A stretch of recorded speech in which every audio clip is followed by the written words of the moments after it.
question for everyone. Who has successfully bought malt during lockdown? Who's what? Who's successfully bought malt? Yep. Yeah, Yeah. quite a few times.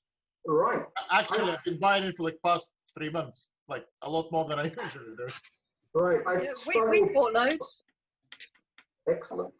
I struggled for ages and only got my first delivery last week. Nice. Yeah. What are you gonna brew with it, mate? I made a wit beer today. So you were after malt and then you had a wheat beer? Well, I could get all the spices. That was easy. Just walk to an Indian shop. But the actual malt. Why are there two Lehmanses? I've got a walk around phone to show you the brewery, and then I've got a normal laptop to actually be me. We should all do that. All join twice. That would And have like 2 different pictures of you. Yeah. I probably don't need to. I just did the other day when I gave a presentation. So I had a presentation on one screen and then I talked on the other. So I just automatically did the same again. It's probably age. Just do what you've done before. So Jack, did your wheat beer, were you using malted wheat, flaked wheat? Both, mixture of both, yeah. Just 1 kilogram of flaked wheat and then half and half on the normal wheat, the malted wheat. I've heard that malted flaked wheat is best, Jack, but it's very hard to get. Yeah, flaked wheat, yeah, that's No, malted flaked wheat. You've got to do you flake it and then you malt it first. Yeah. All right. I know malted oats, but not malted flaked wheat. Yeah, now I'm taking the piss. Sorry, Jack. I was just thinking, like, how the hell does that work? Yeah, I know, exactly. he said it was difficult to get malt, so I thought, I'd up the bar a bit.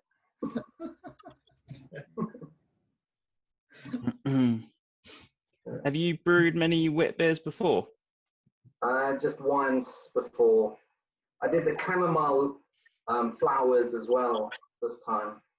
They say you add a hint of it, but we'll see. We'll see what that comes up. Maybe in a couple of months, we'll know. Yeah, I know. I got a bottle of wit from Neil Irvin a few weeks ago, and he had put chamomile in it, and it had a really lovely sort of floral character that's really enhanced the rest of the wit. So I made one and decided not to put it in, but I think next time I definitely would do. They say just a gram and a half. Per what? Litre? For a 20-litre batch. What flavour is the chamomile in? Yeah, the dried chamomile flowers, actually. Yeah. Oh, right, yeah. I had a couple of those a few years ago. I used it in Belgian wit. Okay. How'd that come out? I think it came out pretty well. I was pretty pleased. In fact, I still had half a tub of the flowers left, and this is 4 years later. So I thought, shall I risk it? Maybe not. Right. Maybe not. When do you put the flowers in? At what stage? Towards the end of the I put mine in 10 minutes before the end of the boil. But what about you, Jacques? Just 5 minutes at the end, together with some orange zest and coriander. Managed to find the Indian coriander as well. What's that? Is that the rugby ball shaped one? Yeah, the rugby ball shaped ones. Yeah, yeah. One thing we were allowed to do during lockdown is go for a long walk and look for Indian spices. That's not a lot in general, though. I mean, I've just made a gruit, and I'm not at the 1.5 grams. I'm up at the 10, 20, 40. Heather, I just stuck in 150, I think. It's a lot more. It's really quite a small amount. Yeah, I was going to say, that's a tiny amount, 1.5 grams. I was expecting to use like 20 grams of it in mine. He was only making a pint. Were you talking about the chamomile leaves or the coriander? The chamomile. Oh, the chamomile, right. Yeah, I got it from Jamal's recipe. And he said a gram, and other people say 1.5 grams, but... It's very light, isn't it? Yeah. There is that. It's actually quite a bit. Gram and a half's quite a bit. Still awake. I have a question, Mr. Chairman. Go for it. I brewed my very last brew of the season at the beginning of this month. It was a 15-litre barley wine. Put it in my conical fermenter here behind me. Tried to chill it down. It wouldn't, and that's when I realised the cooling coils were actually up above the level of the works. So I had to decant it into two 10-litre plastic barrels, and ever since then it's been really, really difficult to keep temperature control. So what I've decided to do is buy a small fridge or freezer, which will act as a fermentation chamber and or a kegerator. Should I go for a fridge or should I go for a freezer? Fridge. Fridge. Yeah. Right. With the freezers, they condensate at those higher temperatures, and yeah, they're just not designed to run above 0. Whereas fridges, they'll run from anything from 3 or 4 degrees up to whatever. Okay. Good. Yep. It's a good answer. I use a freezer for temperature control. In fermentation, Mark? Actually, it's very rarely that I will use it for fermentation. Yeah, It's now I use it for low temperatures, just above freezing for lagering. But Yeah, yeah. I have used it in the past for fermentation. But I don't recall it problems with condensation on it, maybe because I've forgotten. And I was a little bit wary of that use of it at temperatures that it's not designed for.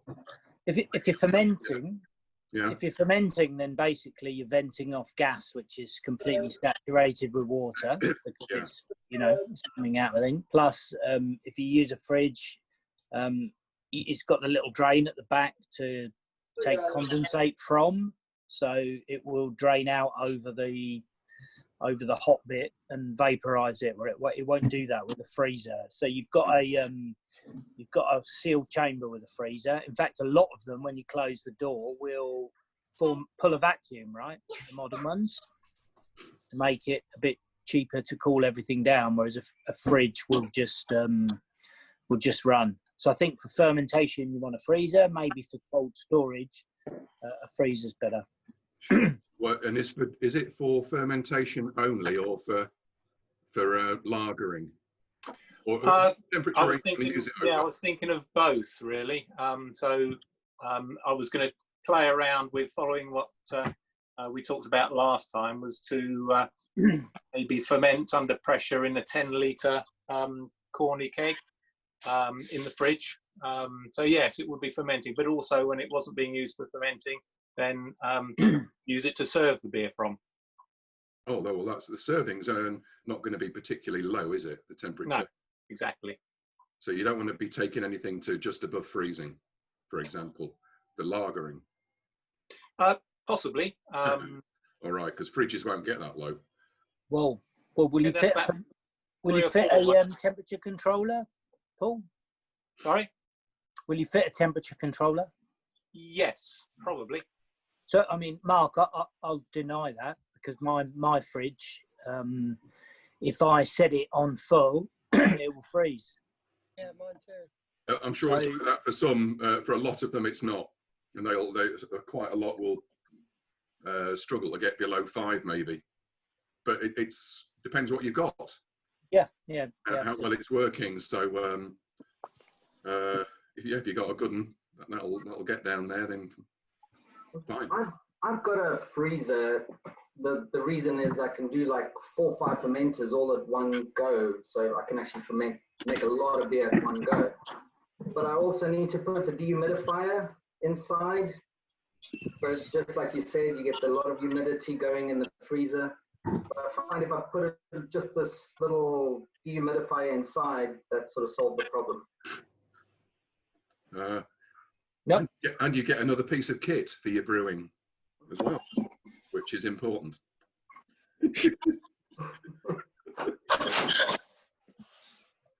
Oh dear, what a rocky road, eh? Is this the bit where we can ask questions of each other, or is that coming later? Because I've got a sort of beginner's mashing question. Ask Darren, is now the time, or should we save that for later? I was just going to check. Did Ken want to kick off an intro to his brew, and then we could come back for some more questions? Ken? You're on mute, Ken? You're on mute. Hang on. And it's not letting me unmute him. Oh, yes, hi. there you go, you can talk. Yeah, I was just sorting a few things out, trying to get a few things ready. Not quite sure how this is going to work out because the camera is, well, I'm a bit close, aren't I? And, look, there's some stuff on the stove. It's got nothing in it at the moment. I don't know the best way of doing this, Daz. I was going to just get the strike water on and then sort of come in when it was time to mash in. But I could go through this sort of process as well if anyone wants to sort of see. Essentially, we're just going to be doing a complete bodge of a brew on the stovetop. And you can see basically how much malpractice you can get involved in. What you can get away with. What do you think, Daz? I mean, yeah, do you want to just quickly take us through what the plan is, what you're brewing, and how the stovetop setup works, and then we'll go back to the Q&As while you get on with it. Okay, so I'm going to brew. Well, I say we are going to brew a Belgian pale ale, and I want to do that because I've got some Belgian yeast I want to use up. Not your sort of Abbey yeast, but your sort of Antwerp yeast. I used that in a previous brew, and it came out really nicely. Actually, it left really nice sort of clean flavours behind. Had a tiny little bit of spice on the end of it. I want to aim for something a bit like DeConnick. But the difference is that you lot are going to decide what hops we're going to use. If anyone wants to go to the Slack, I've uploaded a screenshot from my beersmith in the meetings thread of what hops I've got available. You can forget the HBC 430 and the Hallertauer Hersbrucker because one of them's in the loft and the other one I don't know where that is. A lot of these hops were given to me by a bloke I met on the internet. Sounds really dodgy, doesn't it? I love the Croydon fusion. Yeah, you sure it's hops? Definitely. Although you can get a different kind of Croydon fusion 2 doors up from my house. You reckon you could fit 2 kilos in one of those pans? I'd say there wouldn't be much liquid left at the end. No, but the Croydon fusion is basically a blend of my homegrown. It's where the Early Bird and Cascade, they've all mixed in together, and I cannot be asked to look at each individual cone and go, oh, that one's in that pile, that one's in that pile. Bung them all in together, basically. And it creates a beer which Anthony will be able to tell you that tastes a bit like Earl Grey, which is interesting. Oh, nice. Yeah. Okay, right, so what I'm going to do is heat some strike water.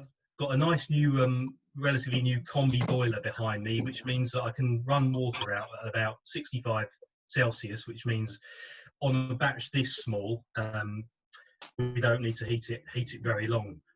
So I'm actually going to be creating a 10-litre batch, but we're only going to be mashing for a 5-litre batch and then liquoring it back right at the end. And that liquoring back essentially is the coolant for the beer as well. So I'm essentially doing a double strength mash.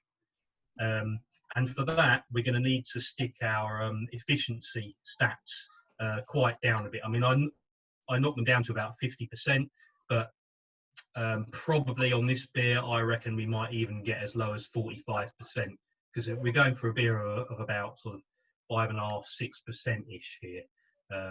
And so the mash is going to be pretty thick. So we'll just see how we go. So I'll point the camera at the tap, and you can all watch me do something really interesting, which is pouring some hot water into a jug.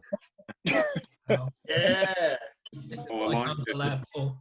Yeah. Is it anything like bath water?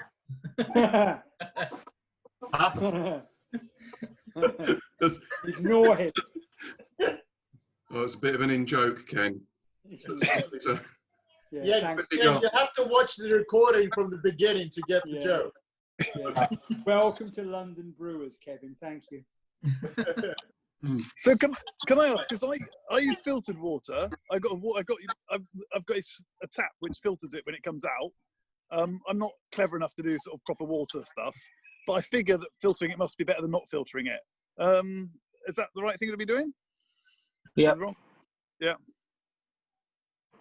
Depends what you want to do, really.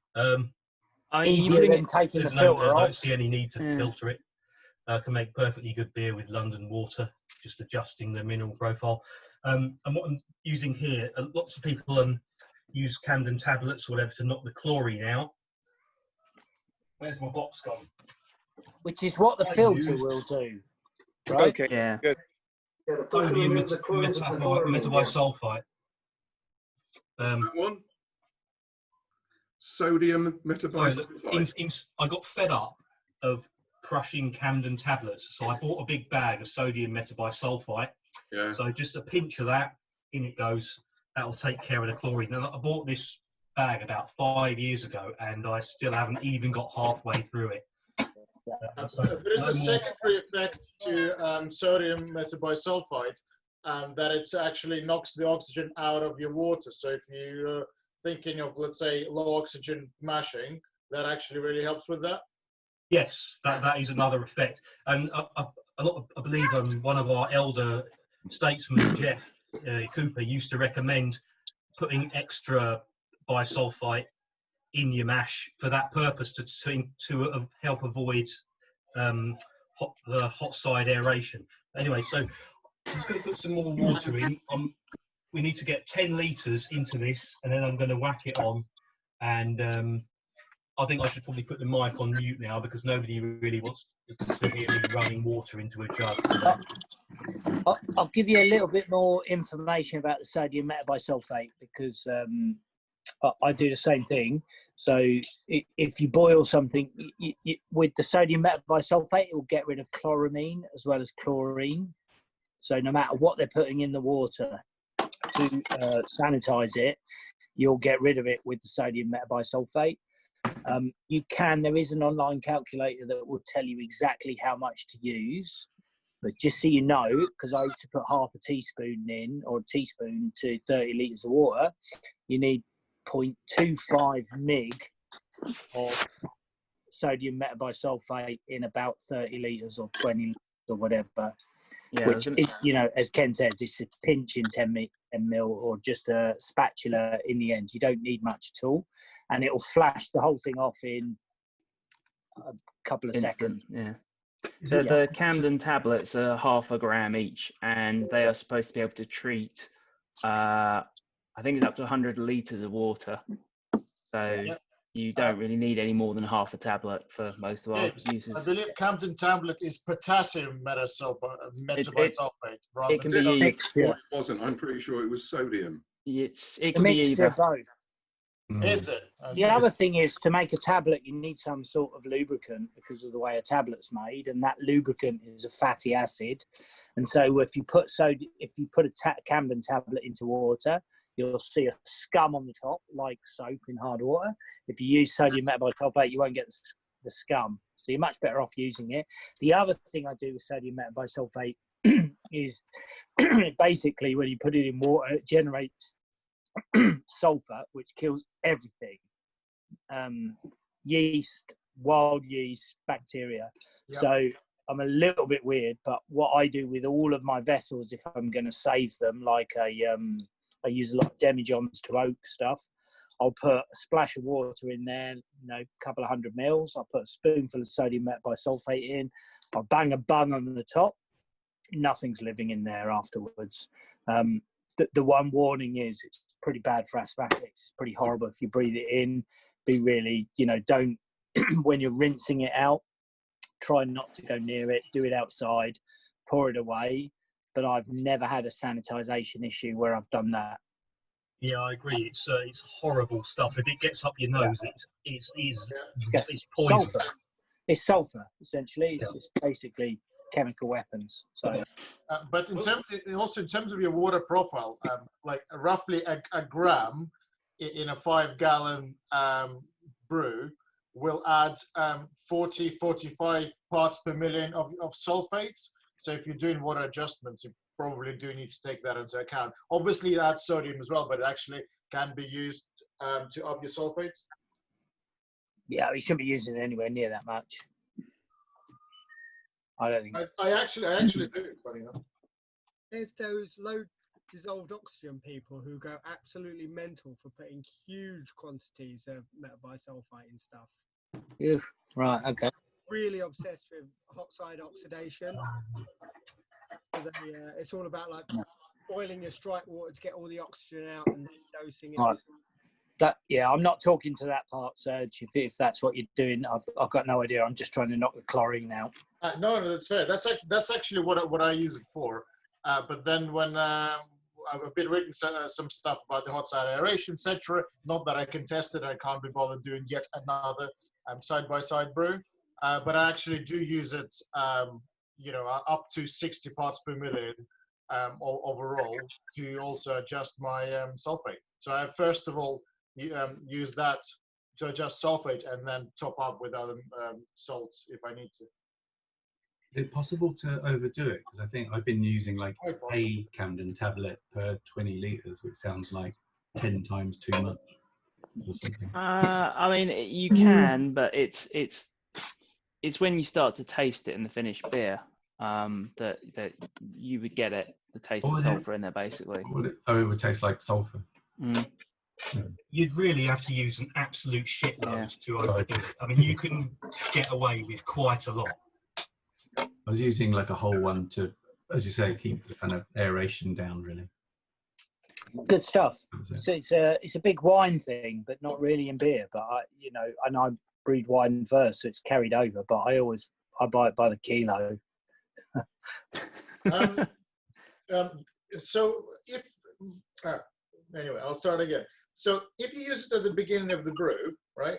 Then obviously you pitch yeast in it and it doesn't do anything to it. So it is the initial reaction of the metabisulfite with water that produces sulfur, because you can use it at the end of the fermentation to actually stop any fermentation activity. So it's the time of the reaction which would change it chemically. And I'm no chemist, but because I know that you can add it post fermentation. Yeah. Stabilize it. Wine people do to kill yeast. It kills yeast. So a lot of people, like at the end of making wine, if you don't know if it's done or not, then you put sodium metabisulfite in to kill all the yeast that's in there. But if you're just using it as we are to get rid of the chloramine, you just throw a bit in at the beginning when you're doing your water treatment, flashes off the chloramine, job done. You don't want to kill yeast at the end, right? That reaction has a particular time frame after which it's no longer detrimental to yeast. I just looked at the low dissolved oxygen people. They started saying 100 parts per million of sodium meta. That was their initial thing, and they said they didn't find any detrimental effects at that rate. They now say a lower rate, but they started at that and I thought it was all right. So that's in the mash. Wow. It's a whole new world. You can get sulfite test strips, so you can then test throughout the lifetime of your beer to see when the sulfite has gone through oxidation or whatever else, because it is an oxidative as well. So it can be, obviously it's used by Lodo for that reason, but it can be used throughout the life cycle of the beer if you want to. Yeah, I'm also thinking of using it in bottled IPAs, for example. I've heard of people doing it, and I've tried it myself, but I'm not sure if I can tell any difference. But I was literally adding the equivalent rate of 1 gram per hectoliter Oh, I see. That's So very, very low, yeah. tiny amount, but yeah, that's at sort of bottling or kegging time. And to be fair, didn't get any oxidation in those batches, but not sure if there was any difference. I didn't do it side by side either. Yeah. I might try it out next time I do it. Yeah.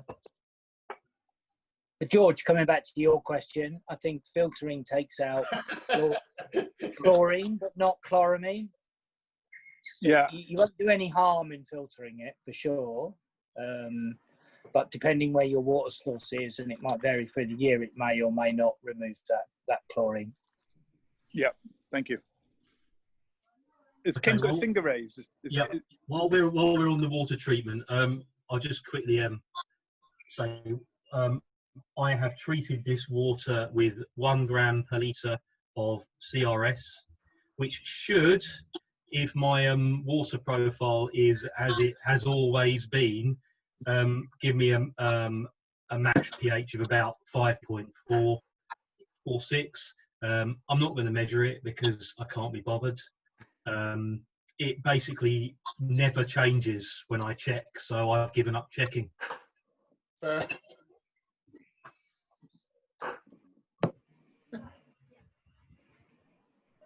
What was in your syringe, Ken? It was purple. Purple? Purple? Yeah. Purple, yeah. Oh, wow. Plunger. Oh, it's the stem. Purple plunger. Yeah, look, it's an eccentric one as well. Less of that talk, thank you. Don't know where I got it from. It's not a cowpole one. Plenty of those to choose from there. Right, so strike water's on. Just got to wait for it to heat up. So go about your business, and I'll let you know when I'm ready to mash in. So how long are you planning to mash for? I don't know. What do you reckon? 45? 2 hours. I do want to finish this tonight. Half an hour? Let's do it for half an hour. Half an hour. Yeah. Just to speed things up. Yeah. Yeah, all right. As long as it takes you to pleasure yourself with your purple plunger, Ken.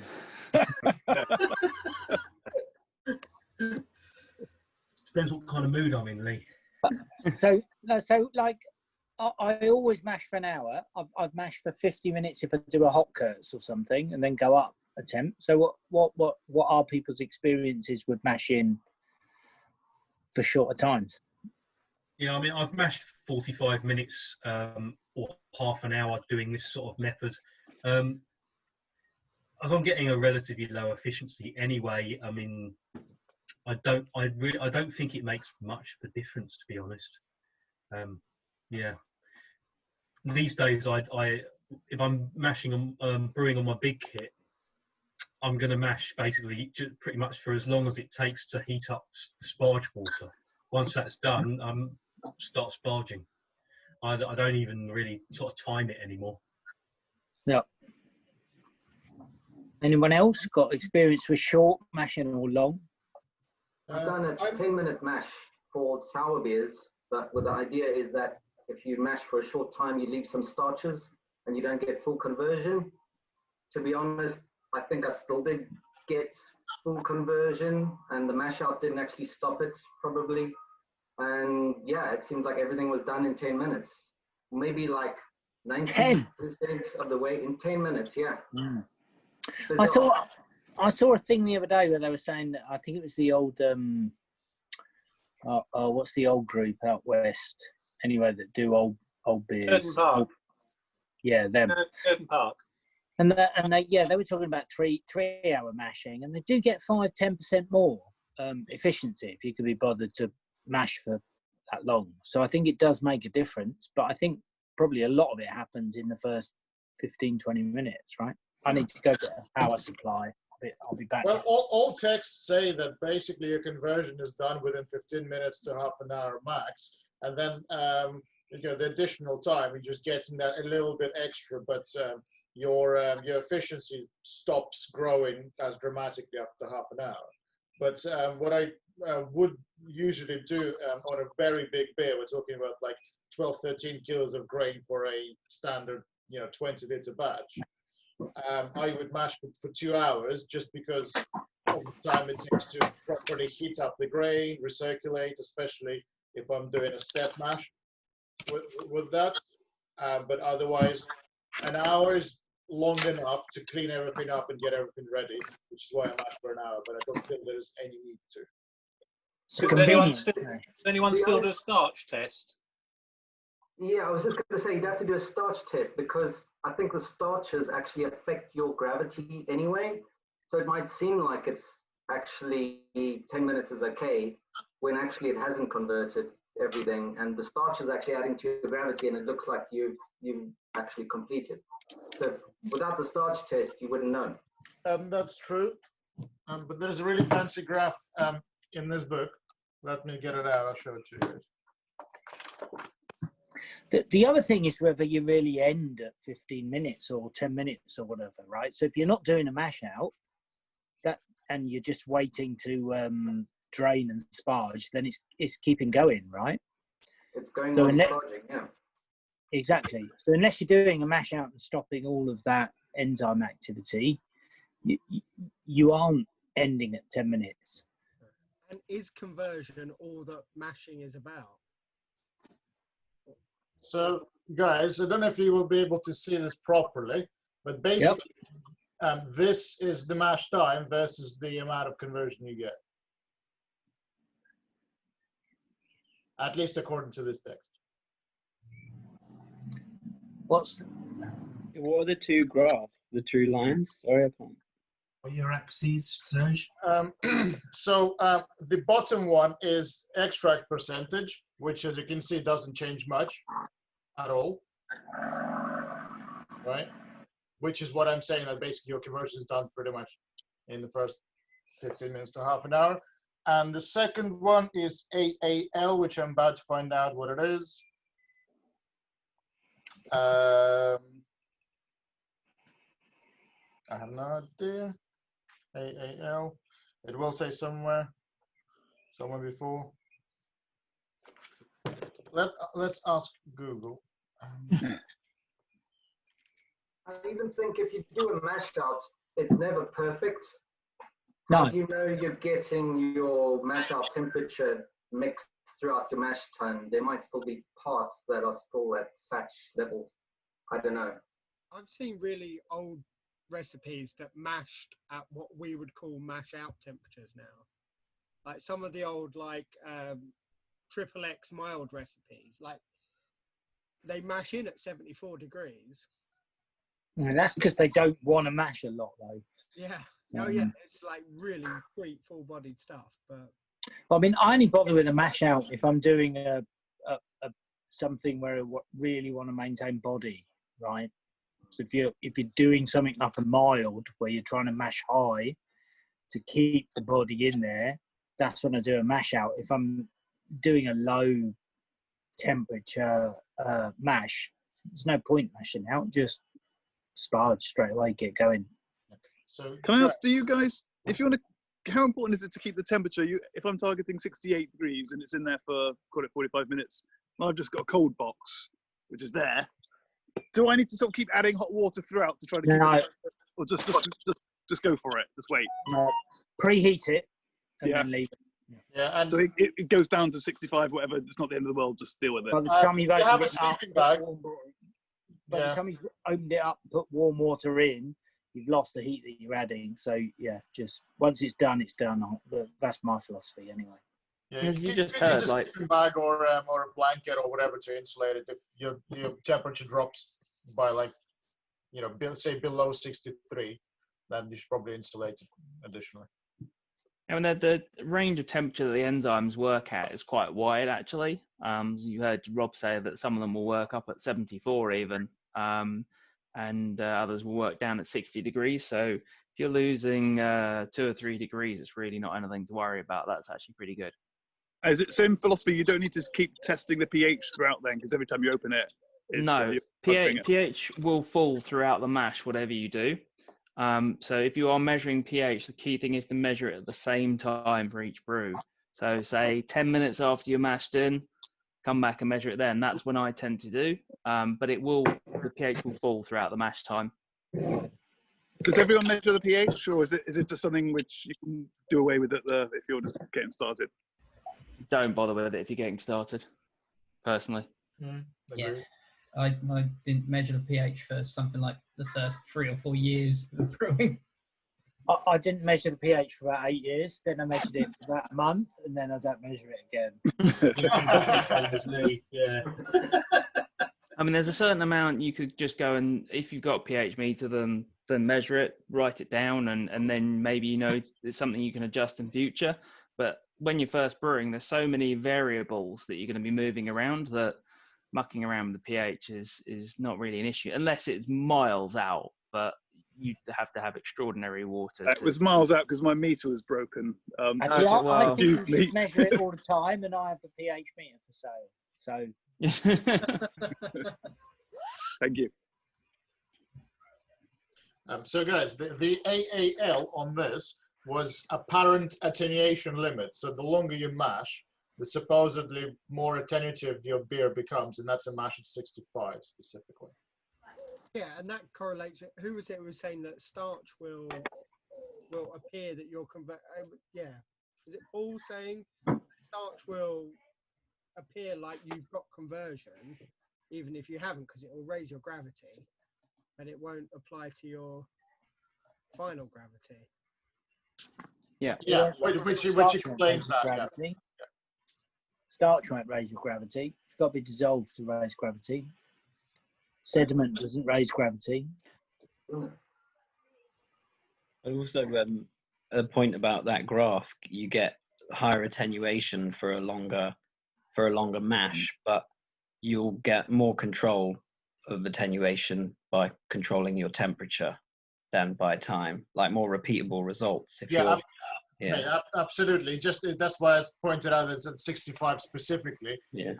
At 65, you have the alpha and the beta amylases working together at the same time, and once alpha breaks the long chain proteins into medium chain, then beta picks it up and breaks them down further. So that's another way why you possibly have more attenuative beer, because actually you have two enzymes working on exactly the same chain of protein, but in one after another. Well, once you've converted a starch into a sugar molecule, can it then, if your temperature decreases later on in the mash, can a long chain sugar be broken down into a short chain sugar? That's exactly what the alpha amylase does. Oh. Is it alpha or beta? I can never remember which way around it is, but yeah. Beta makes them small.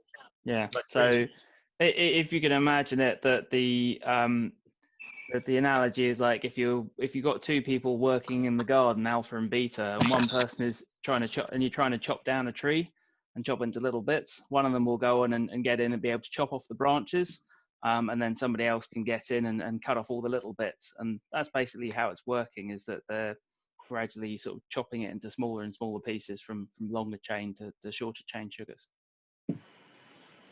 Yeah, one enzyme will break the branches, yeah, where it forks, and the other enzyme just chops up straight bits. But when it gets to a fork, it's stuck. Yeah. Talking about mash, so I'm planning to do a Russian Imperial Stout this weekend. Some of you might have seen on Slack, and thanks for the ideas. I absolutely love sound of a dark breaded saison with oak. But it being a second runnings, because I'm basically going to do a party guile, and I don't really have anything to add. By that point, I'm not going to have much starch available to feed the bread. What should I use in the boil of that beer to increase the starch content? I've heard referenced flour, pasta, maltodextrin. I have all those. Anyone suggestions? I was going to suggest maltodextrin. That would be the most obvious in my opinion. And in terms of amounts, I can't find any references to how much maltodextrin you should use and for what purpose? You know what, I take that back, because maltodextrin is basically your bigger sugar molecules, and Brett will eat that eventually anyway. Yeah, So if you're that's breaking exactly it, why what I need. Yeah. Yeah, no, you want something starchy, maybe some oats or flaked wheat or something like that. Maybe steep them and add them to that second particle. But Jacques, I mean, don't I want the bread to eat the the complex dextrins? In my experience, if you give bread too much food, it totally takes over, and the bread character is just way too much. Mm-hmm. So even if you have a saison yeast, which goes to 95% attenuation, yeah, there will always be something left for the bread. And the bread does more than just eat sugars. It converts all sorts of esters and hop oils and all sorts of things, and you will get really unique bread character, even if there's just one gravity point left that the bread can eat on. So I wouldn't worry about giving bread food. That's not the issue. Unless you want a real full-on breaded beer, go for a low attenuation yeast and lots of dextrins in there and stuff. But I feel the bread totally takes over then. The bread character becomes too much. Yeah, well, the yeast that I'm planning to use has 85 to 100% attenuation, which is why I'm thinking of adding something extra. I've never heard of a yeast that attenuates more than bread, even saison yeasts. Fair. Seriously. Even if you get 100% attenuation, you put bread in there, 3 months later, you will get some bread character. And that's why saisons work so well with bread, because you just get that slight character, and you can actually keep some of your original saison character left in the beer. Whereas if you do anything else, it'll just eat it. And sorry, it'll eat it, but it'll just, the bread takes over. Yeah, I might chuck in some porridge just for shits and giggles, really. Hey Jacques, while we were talking about Brett, right? So, what about this whole? I made some porter. Thought I'd Brett a bit and put a bit of oak in. See what maybe an old style porter in old vats full of bad yeast would have, right? So, and then I was reading. I've got some oak spirals, and then I was reading that you could just dry the oak spirals out, and the Brett would be in there, and then dry them out and wash them back in, and then you get more Brett. So I know I was talking to Serge about that before. So how has anyone done that? I put some spirals in. They've been in Brett for about 6 months. Dried the Brett off outside, the spirals off, and then I'm just going to bung them in something else. Will that work or not? And any tips? I've not done that, but I have had wood chips that were Brett infected, and not even the wood chips, but the fermenter they were in eventually infected my next beer. Was it the wood chips or the fermenter? Probably maybe just the fermenter, but I think it would work. Except when you use it in secondary and wait. You'll probably have to wait 3 months for the bread to take. Only a few cells will actually do anything. There you go. I've dried it out. There's a little bit of condensation in there. So how long do you think can it completely dry it out? If I put it away too soon, should I just leave it? I have no idea. It's a wild yeast. It's very hardy. I mean, it lives in the bark of trees. So I have no idea how long it would keep. More the flip side of that, Jacques. More the flip side of if it's too wet, will I just get mold and shit in there? Yeah, maybe. Will Brett survive sodium metabisulfite? I don't think it does. I don't think it does. No. I might dry them out a bit longer then. If you store it, you can probably keep it at room temperature, but probably in the fridge if you want to avoid mold and stuff. Yeah, last time you talked, you said that it didn't work well in the fridge, so I put it in my cellar fridge for 12. Yeah, better without condensate. So should I keep just drying this so there's no condensation, do you think? That's what I feel would probably be best, right? I think even if you dry it out, it should keep at least 6 months. Right. There'll definitely be enough cells in there to do something for a beer in secondary. Right. But really can't talk to it. Never done it myself. Yeah. Okay, thank you. Right, I'm ready for the next bit if you want to. Let's do it. I wanted to do it outside, but I had a bit of trouble with my internet connection. So I've actually brought the thing back inside. But this is where I would do it normally in the winter anyway, next to the stove. So I'll do it there now. So we've got the strike water, and it's should be about 80 in here, I would have thought. Hopefully I don't have to warm it up again. The mash tun was 37 when I measured it. It'll be a bit below that now because I've taken the top off and chucked out the preheated water. So it's about 80 degrees. By the time I chuck this in and start mixing the grist in, I'm hoping that we'll be around about 68, 69 C. Let's have a look.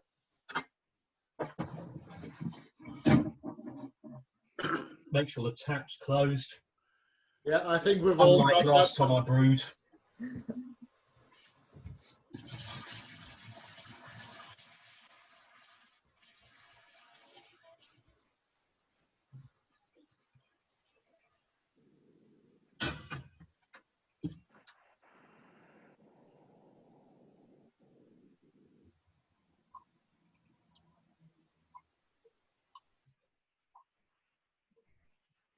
Wow, the suspense.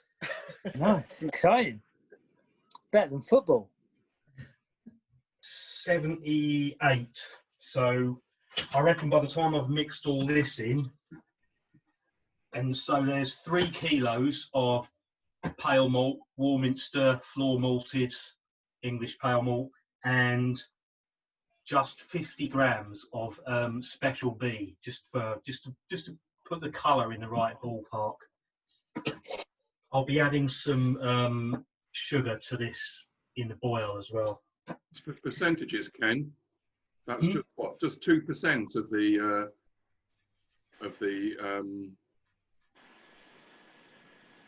other grain.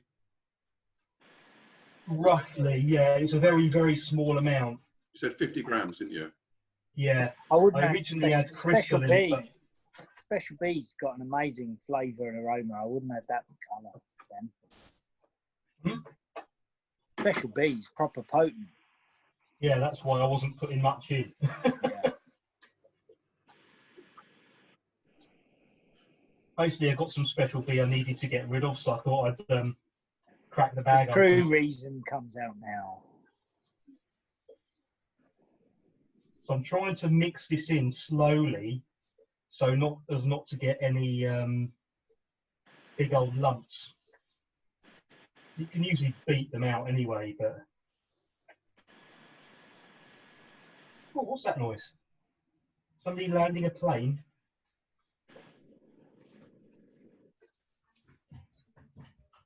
Remind me how many litres you're making, Ken? It's for a 10-litre batch, but we are doing a double strength grist to create, so it would be as if it was for a 5-litre batch, and then liquoring back right at the end. Can I just say that fascinating as this is, I would not be watching this if I hadn't been locked down for 3 months again. You are absolutely welcome. We're desperate. I know the football will be back soon. Don't worry. I know. I'm also judging you on the speed of the powder in there. It's quite variable, Ken. No way you get a job in pharmaceuticals. That was pretty poor. Right. Hey, Oh, can we have a I was game quite of pleased with that, actually. Ken, stop. Yeah. Can we have a game of guess the temperature, everybody? Yes, go on, let's do it. I'm going to go for 72. 70. Whoa. Yeah, 60, 70, quite hot. 69. 71. 71.1. You're wrong.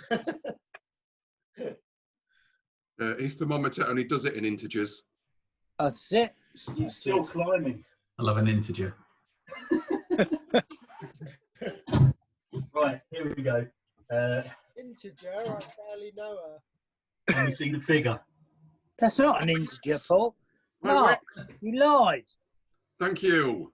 So, by the time this mash finishes, that'll actually be about 65, because this mash tun loses heat so quickly. Did All you right. preheat it, Ken? Yeah, I did. Please give it a hug. Keep it warm. Put a blanket No, around it. 2 people have said you need to cuddle it. Oh, that's it. But I actually do want it to lose heat, because I've mashed it in that high to compensate for the fact that it's going to lose heat. So I don't want the beer to be like soup. Take the lid off then. Good point. Let a few of those degrees out. Right, there we go. The mash is on. I'll heat the sparge water, and looking at my clock, 20 to 9, we'll start sparging. Is it smelling good? It smells great. Yeah. Smells good from here. So I in the come to your head, meantime, if you guys want to have a look at the hops I've got there and see if you can come up with something interesting, up to the maximum of 30 IBU. Yeah. Croydon Fusion. I kind of don't want to use it, because I've been using it in absolutely everything, because I've got so bloody much of it. I'd quite like to use the melon, as it's called, with something, but not sure what. Did you say that the Hallertau, you can't find it? Yeah, I don't know where it is. Can we have that one then? Yeah.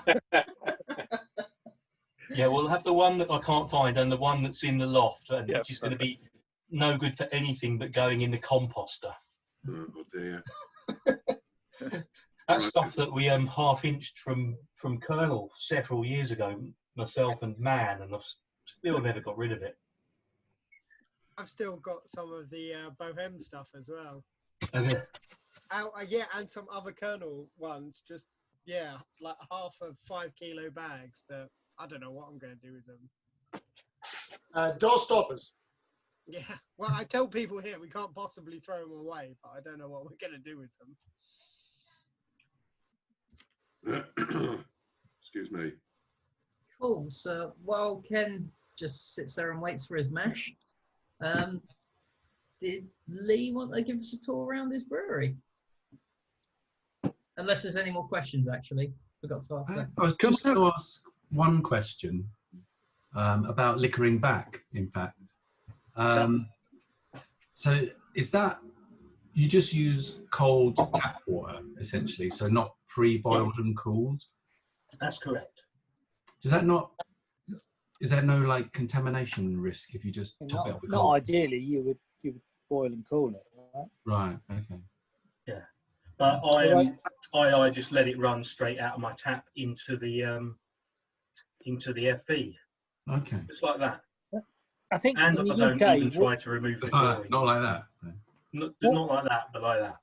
Just like that. Water's pretty sterile or pretty sanitary in the UK. Yeah. And so, if you're adding it to stuff at 80, 85, I mean, sterilisation, sanitisation is all about temperature and time.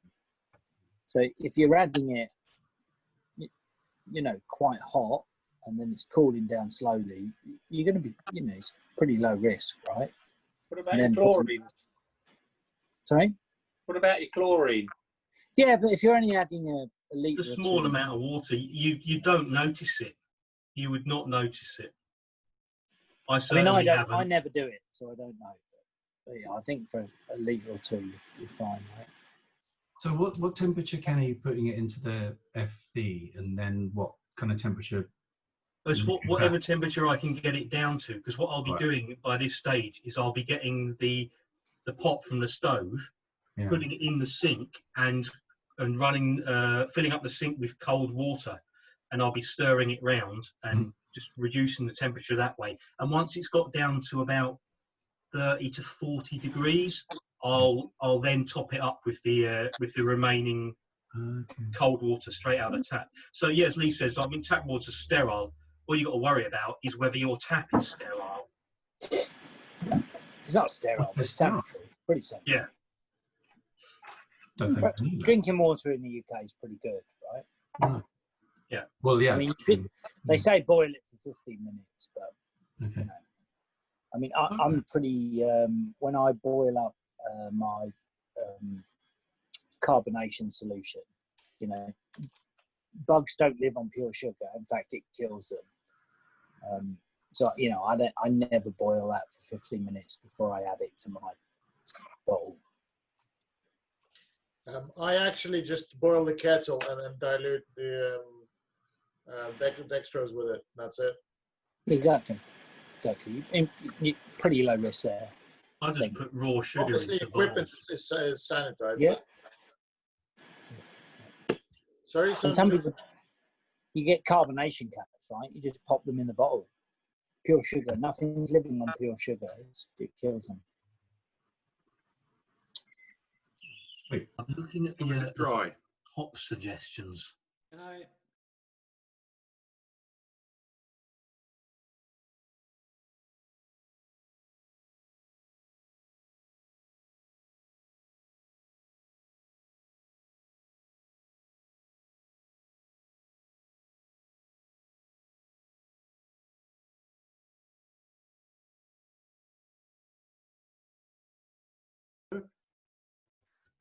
But really, by rubbing it between your fingers and also the beer, it came out really badly. I mean, like, yeah, I don't know. Do you guys have experience with that, or?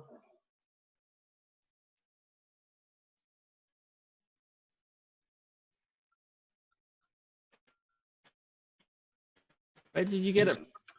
Yeah.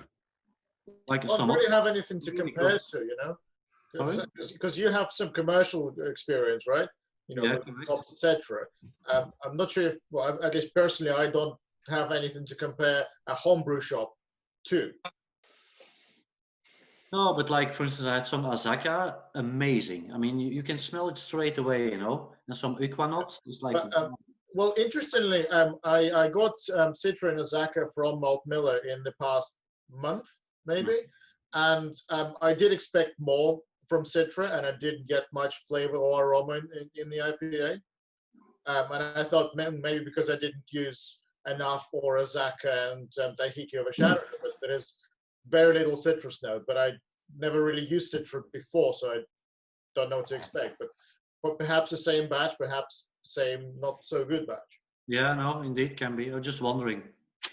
So the hop will change from season to season. So 2019 might be different to the hop in 2020. It will even change grower to grower. So it depends where it's come from. Yeah, no. I mean, it could be a dud. I mean, I would say, like, if it's Cascade, is it? I mean, Cascade now is quite mild compared to something like Azaka, which is really, really in your face. So could it be that? Could it just be sort of personal hop fade, or do you think it's actually a bad Cascade? I think the Citra was really, it was a 2019 hop harvest. I've used as well on a larger scale, but this one was really not what I expected. Like he was saying, when you add it, you don't get much out of it, you know, in the beer. Wow. Is this just an isolated case of this particular one where you're disappointed? Are you finding that it's becoming more prevalent? I had it in the hop variety as well, and I have to think now which one it was. The Equinox was great. Fixed Secret was okay. It was especially the Citra. Maybe it's isolated, can be. But it was all stuff that you got from the malt miller. Yes. Yeah, maybe I should change supplier to try. Well, I'm not the greatest fan of malt miller hops. Okay. I've had, and I sometimes wonder. Yeah, I've gone and opened them up, and I've thought this isn't. I've had better for other examples from elsewhere. And I've also had problems where the bag has been breached a bit and it's blown, and it's got a slightly pillowed.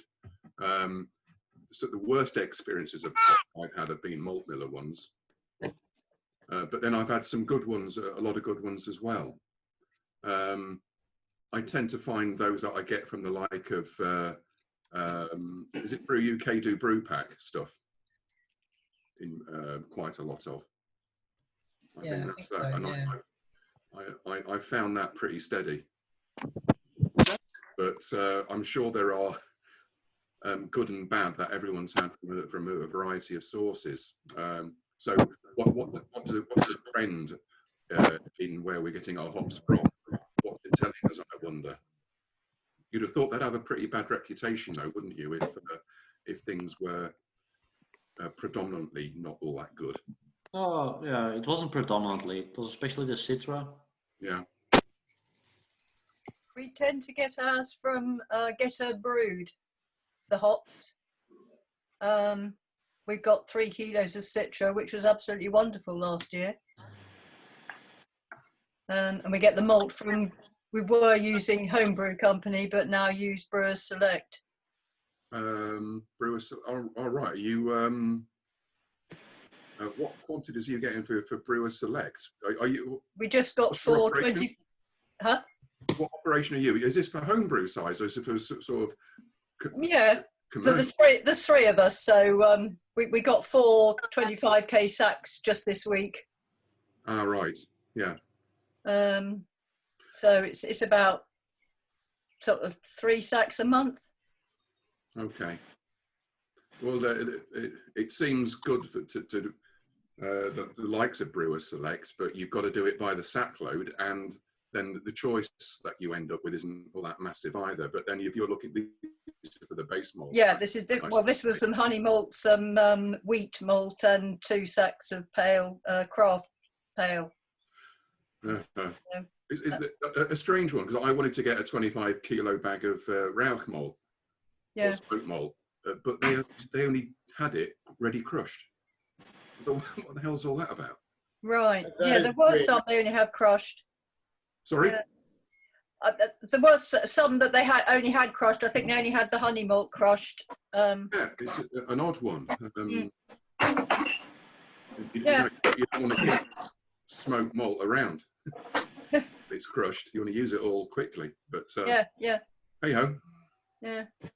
Yeah, what James was saying about the hops varying from grower to grower is really interesting. Terroir is quite an interesting feature. When we went down with Peter Darby to East Kent a couple of years ago, trip that Phil organised, and they were harvesting East Kent Goldings at the time.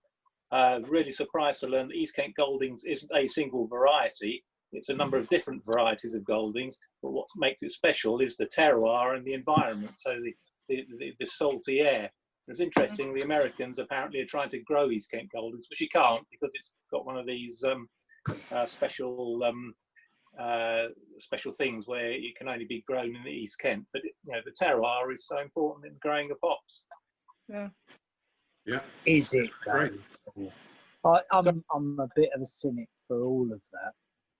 If you grow it in my garden, it's great. If you grow it anywhere else, it's not so good. I'm very cynical on that, I'm afraid. Are you cynical about the French grapes and all of that, Lee? I'm cynical about the whole lot of it, Paul. Well, Yeah. Isn't Tahiti just Cascade that they took over to New Zealand, and it just developed a totally different character? Yeah. So I get that. I get if you take a hop and you take it like to the other side of the world, it's different. I don't get if you grow like a Kent hop and you take it to Surrey, it's massively different. That's that. Yeah. You know, I think there's that's the bit that. Well, if you missed it with salty water, you're good. I do that, Serge. It doesn't work. There you go. That's why it's perfect in your garden. Are you saying I think when you make massive differences, yes, Cascade somewhere else is going to grow, but I think yeah, I'm a little bit cynical of that, Paul. Sorry. Lee, are you saying you can make a Cornish pasty in Greater London? I'll give it a go, Paul, and I'll send you one. Do it, thing.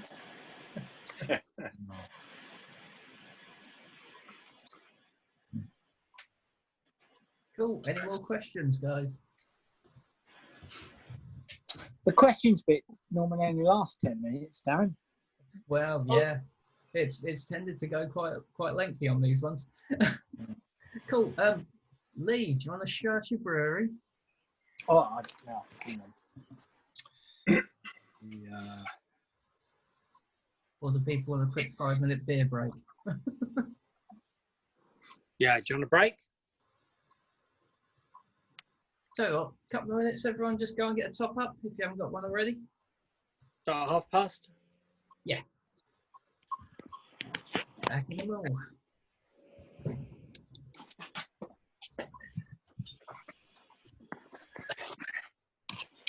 Hey, then, Ken, you nearly boiled?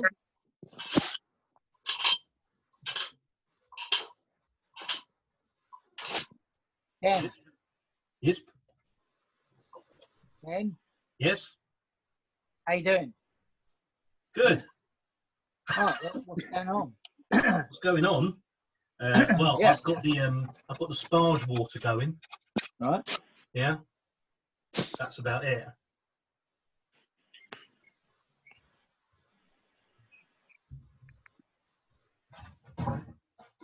Tom?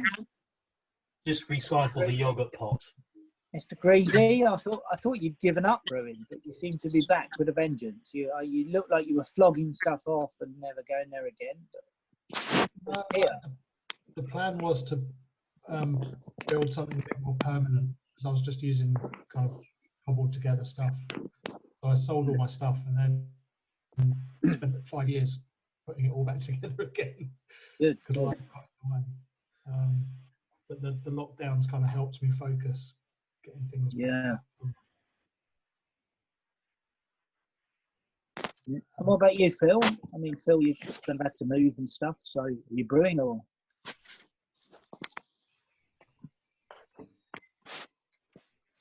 Mr. Turner? He's frozen, hasn't he? Yeah, I suppose. yeah. Yeah. Fair enough. Well, I mean, we are having. No, I haven't. My apologies. I was actually asleep. I heard my name spoken in my sleep. There you go. Yeah. Well, watching Ken brew can do that. Well, I was thinking that your comment. Watching anyone brew, really. Yes. Well, the best bit about watching somebody brew is drinking their previous beers, isn't it? Let's face it. Have you got Ken's? Have I got Ken's? Brew? No. No. I did actually brew last weekend, or the weekend before. No, the weekend. Right. Yes, at the Mechanic Brewery. How did that go? That went all right. I didn't do any work, any of the work. The Mechanic Brewery did all the work. So, which beer did they give you? What beer? Well, How much? We attempted to do a 90-litre bitter, but it's come out a little too high gravity. She didn't take the advice of the old guy, and she did it her way. So, but we'll see what it's like when it's finished. Yeah, did they give you any beer when you were there, Phil? Sorry? Did they give you loads of beer when you were there? What do you think? Well, let me have a it's think. been my exercise on a Saturday to go down and get me growler filled. So I expect you demanded it, Phil. I hope.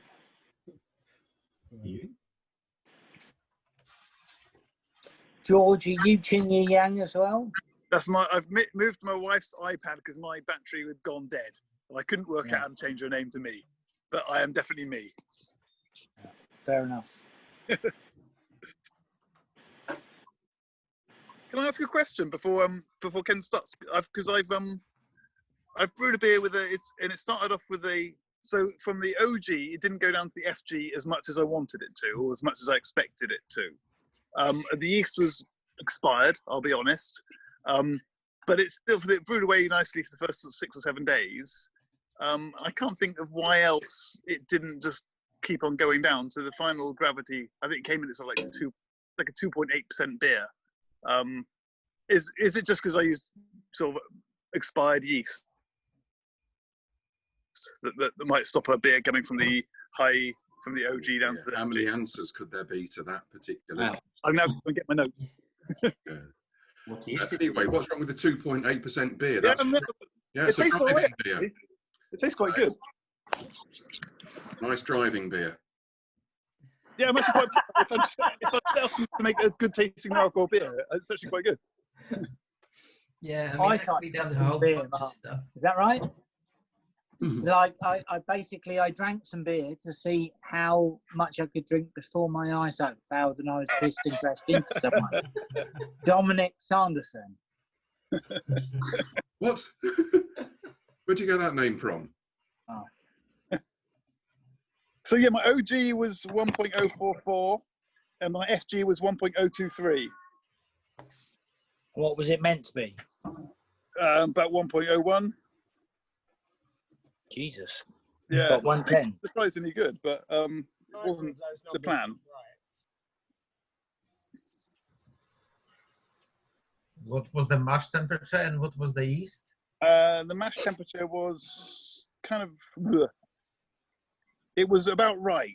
It wasn't. I'm going to say about 68 or something. It wasn't too weird, and the yeast was a. What's it? Bell. What's something with a bell? Help me out. Bell sizzle. No. Monterey. Liberty Bell. That's correct, Liberty Bell. So it's just a normal ale. Jack. It should be normal. It should be normal. You know, English ale yeast, normal, pretty normal mash temperature. Nothing crazy going on. No, all right.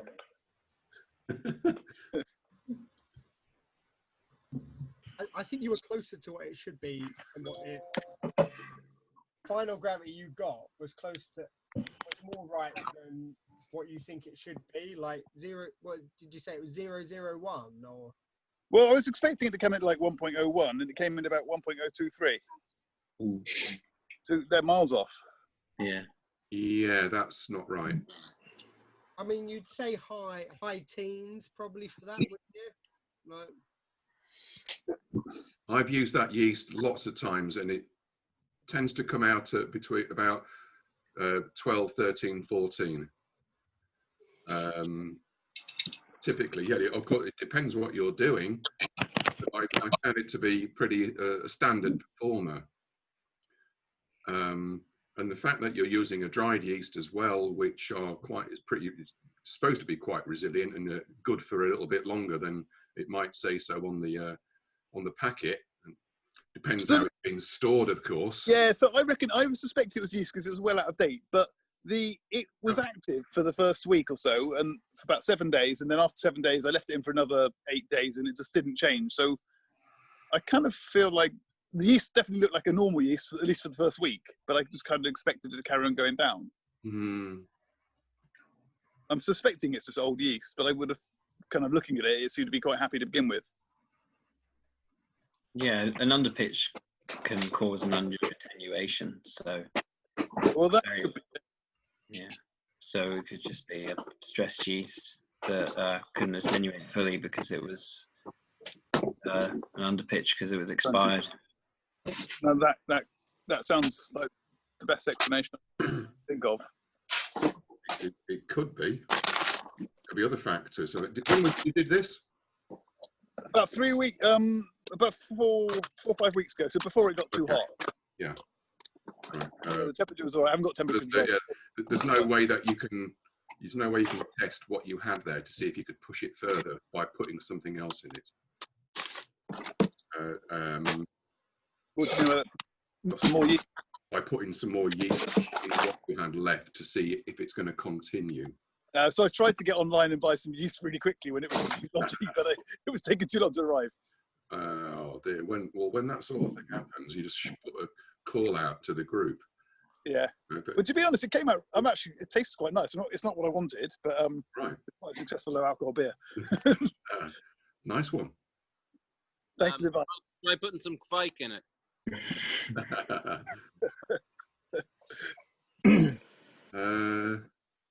Well, it makes you. How much of it have you got left? And is it worthwhile having a go at with something else on it? To be honest, it's surprisingly nice. So I think I'm just going to. It's kind of working, so I think I'll probably just drink it. Fair enough. But the option is there. Yeah. Do you have it in a cake, or are you thinking about bottling it? I've bottled it all. I bottled it. Yes, I think just be careful because sometimes the fermentation can restart in a bottle. Yeah, that's a good point. It's been in there 10 days and it hasn't gone crazy. So, but yeah, just keep an eye on it. So just drink it and. Thank you. Yeah. That's what it's all about, right? Yeah. Something exciting nearly happened when the video was off. Whoa. I nearly set fire to the kitchen. Not your skirt. We could have left the video on. We could have made money on that. I didn't think anybody wanted to have a close-up of my face looking at Beersmith, so I turned the video off. It's all right, you can go back to what you're doing now. We did want you to see you burn down in your kitchen, though, Ken. We wanted to see you burn in your kitchen, Ken.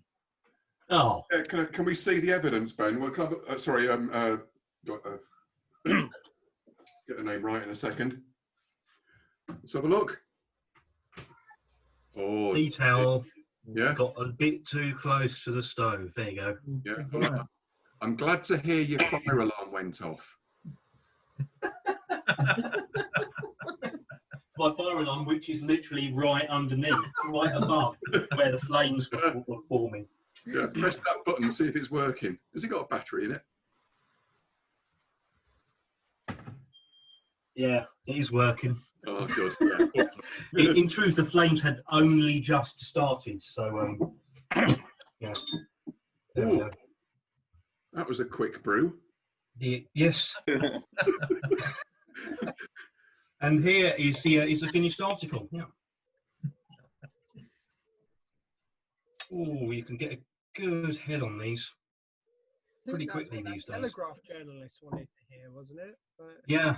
You've been told him that. You've been lowering the tone again. Cheers. What's that, Ken? Is it a bitter? That was the last incarnation of the Belgian Pale Ale, which was basically not very pale. Yeah, I just party guiled a bitter and added a lot more malt extract to it. It's decent, but a bit not quite in the right. Yeah, it's a bit odd. And you're going to use the same yeast? Yeah. Fair enough. Yeah, nothing wrong with the yeast. It's just the recipe I use. I mean, I can tell you one thing is that amber malt has no place in a Belgian pale ale.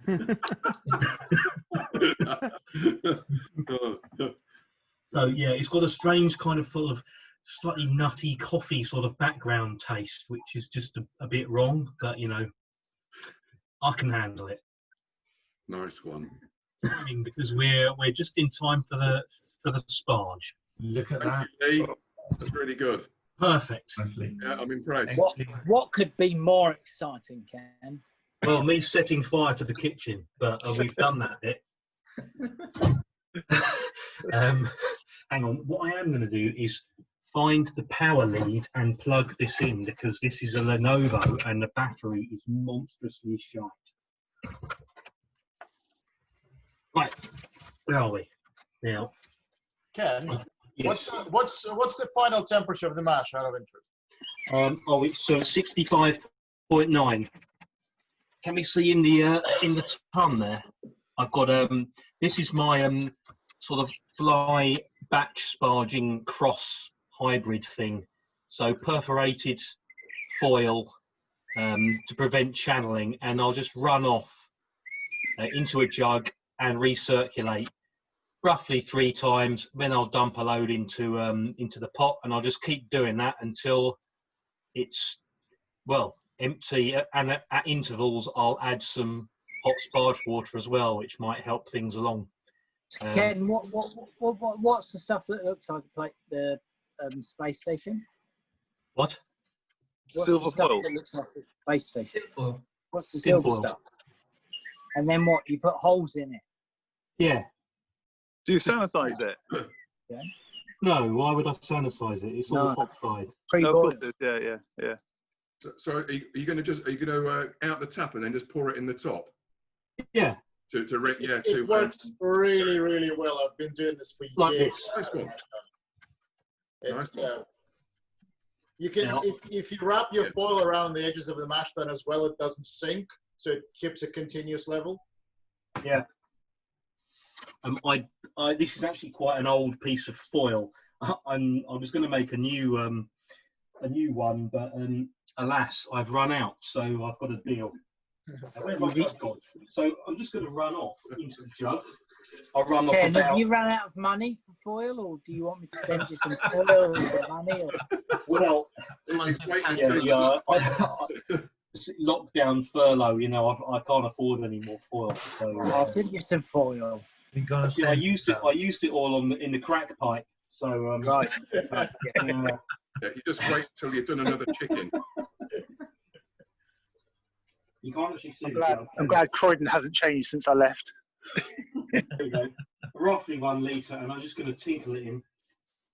What was it looking like in there? Couldn't give a flying fig about the buff water. Oxide aeration.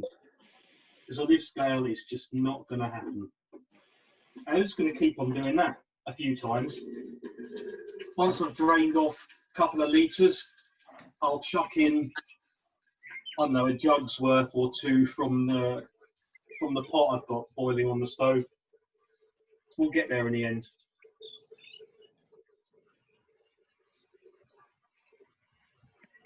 You don't have to watch me anymore if you don't want to. Yeah. Ken, can I ask you a question? You said like a jug's worth, right? So I have this problem where I keep trying to remember how much water I'm sparging with, trying to add it all up so it comes to the right amount. Presumably, you've just on your boiler, you just marked on the boiler where you need to get it up to, and then just fill it up to there. Do you? Because at the moment I'm getting myself sort of all confused because I've got to measure up how much I'm putting in the mash or the sparge. Well, I mean, I let the software calculate the volumes required of and then you just fill it up in the boiler to that point. Yeah, so in my hot liquor tank stroke large pot on the stove, I mean, just got about 3.5 litres of sparge water in there, and I'll just run through it until it's all gone. Yeah. Sparging like this, and in fact, just batch sparging in general, it's basically impossible to over sparge. So you're never gonna leach out any tannins or anything doing it like this. I don't aim to hit a specific volume, but I might check on Beersmith whether I've got close to what they say I should be getting. Sometimes I do, sometimes I don't really. Again, this method that I use for brewing, it's a real just knock it together just to get some work in the fermenter. I don't get too sort of hung up on the science of it really, as you can probably tell. Thank you. Ken. Yeah. What cycle have you got your washing on in the background? Yeah. Hope you haven't got your colours mixed with your whites. Oh, I do. No, I do mix the whites and the colours, but you just got special settings. You see, Mark. Yeah. It's a good machine, this actually. Very good. I'd recommend it. Don't know what it's called, but it is a Bosch. Well, it's not quite a mealy then. Oh, fancy. What's yours then? Mine? It's Logic for 50 quid that only works halfway. Mm. This is not the way I expected this conversation to go. Any advance on a Logic for 50 quid? Say again? Any advance on a Logic for 50 quid? Nah. Landlord said yours he was bought white. it like this. Yeah. Cool. So One thing I should say, sorry, I am going to sort of roughly attempt to keep the grain bed afloat. Kind of.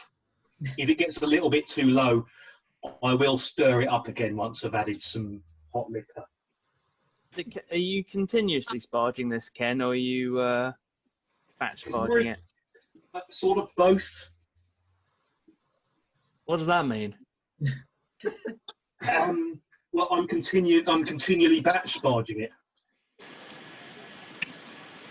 Yeah. You How does savvy? that work? Well, I'm going to run off 2 litres like now. I'm going to dump it in the kettle, but I'm not going to stop sparging it. I'm not going to stop it and give it a 10-minute rest. I'm just going to keep adding water until it's all gone through. And You can get all the tannins that way. Kitchen floor.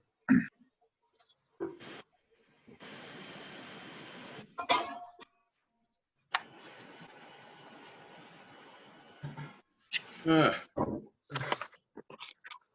we got some hops. Jumped at the chance to brew an Irish Red. You make 50 quid worth of beer and you get 80 million pounds worth of contracts out of it. That's not bad. Wait, that's 18 million contract for your home brewery.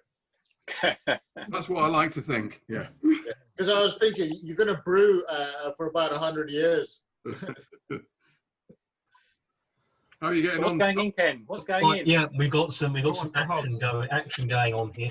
Is that Unfuggles? No. So if you, I forgot to mention, I posted up on the Slack the final, what do we call it, hop schedule. So I'm just going to start off with some whole melon, and then late on in the boil, I'm going to do a combination of all the 3 hops in together. So just a small bit of whole melon for bittering now. I thought I'd save the delicate flavour of the fuggles for later on in the boil. There we go. 6 grams. 6 grams. So much. Normally I actually boil these. Huh? Your recipe says 5. Yeah, You cheated. Yeah, well, I'm banking on the fact that they're not entirely fresh. You get me? I guess that's why they go in first as well. Well, none of these hops are fresh, except for, well, probably last October's Croydon Fusion. Actually, it's probably the freshest one of the lot.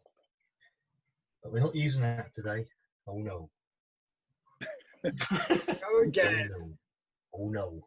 And when you're eventually going to be liquoring it back, so you're making it, say, twice as bitter now for 5 litres, so that it works out when it's 10 litres, it's the right bitterness. Is that right?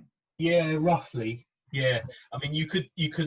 There's an argument to say that with the more concentrated wort, you won't get as much utilisation from the hops. But it's barely going to be noticeable on a scale like this. I've done this type of brew so many times now, and using the way that I liquor it back at the end, it always works out. The bitterness is in the ballpark that I want. So. Okay, cool. Thanks. Can I ask a question? Probably Ken. Like I've just got this cold box. That's my thing, and I haven't got around to putting a what's it called? Drilling a hole in it. So basically, I've just got a bag, and I chuck it all in the bag. And so instead of you doing your sparge, I just kind of put the bag in a few times, like 3 times. Yeah. Is that terrible, or is that a sort of a okay pace to be starting off until I've worked out to drill holes in it and do the whole tinfoil job? I don't know. I mean, it's not something that I've ever done. I've never done it that way. I mean, there are others in the club who have done that. That sounds more like almost like a sort of the brew in a bag technique, where you have to like hoist the grain bag out of it or out of the pot after you've mashed, and then you just continue. So what I've been boiling doing is I've been just doing it, but in here because I've got no temperature control on my boiler. It's very hard to keep it at 68 degrees. So I've just been doing it in my. Are you there? So I've just been doing it in my. I think I've lost you. Have I lost you? Mark's moving around and he's disappeared now. Mark. Hello. Who are you asking? Anyone really? Anyone more experienced than me, which is pretty much everyone. Isn't that what they call batch sparging, where you mix your grains, your grist up, let it convert, then you drain everything off, then you mix a fresh load of water in there, and then let it drain off again. Richard, you do. Yeah, I think what George is saying is that he actually lifts the bag out because he's got no way of getting the wort out. But one thing that we would say, instead of doing that, you should probably siphon it out. If you don't want to drill holes, rather than lifting up, because if you in theory, if you like disturb your grain bed a lot, you could be extracting like tannins that you don't want in your beer. So siphon it out if you can't be bothered, or you haven't got round to drilling holes for a manifold or a tap or whatever. And I'm sure you know how to create a siphon. Yeah. So that is what I would do.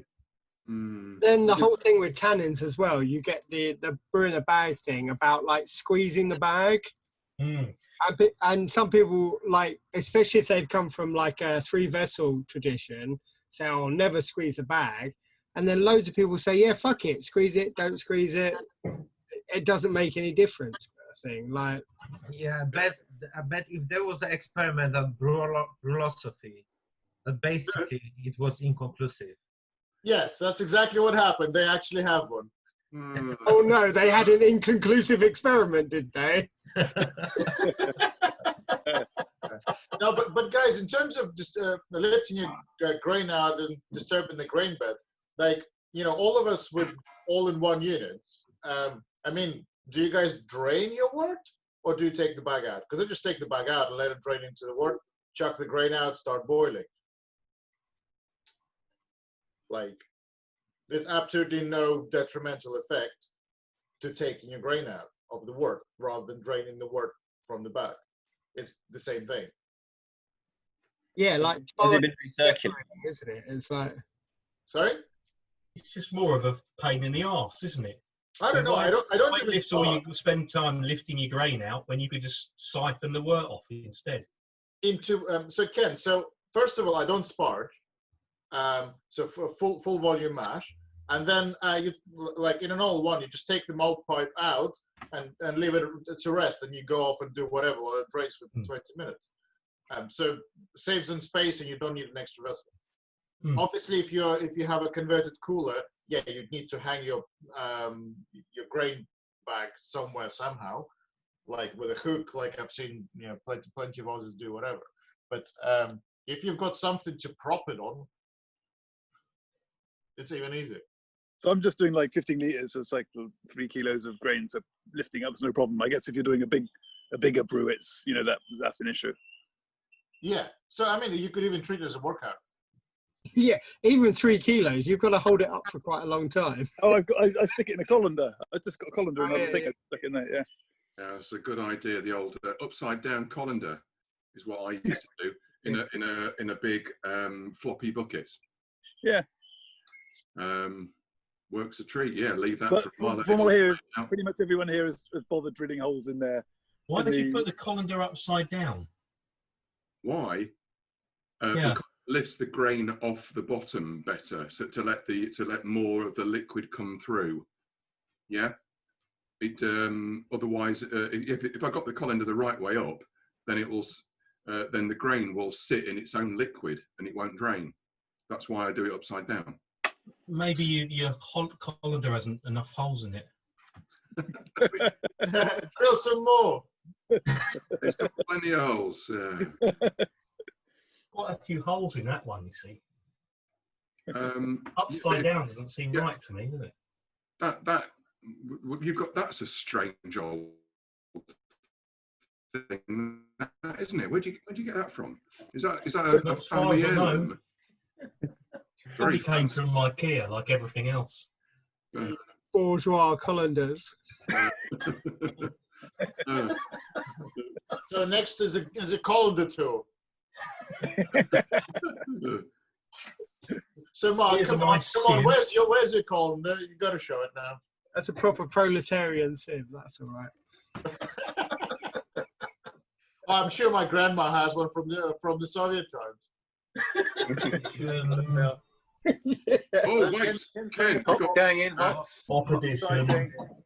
Wow. Oh, there. Is it whole hops, Cam? Whole hops. Yeah.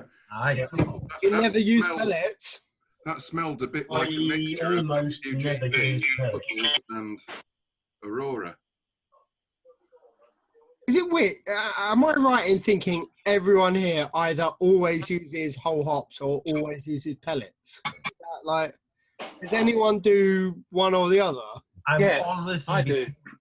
I use whole hops at the beginning of the boil, and then because I've got a bottom draining through a screen, I can, so long as I've got a good. Your bottom's doing what?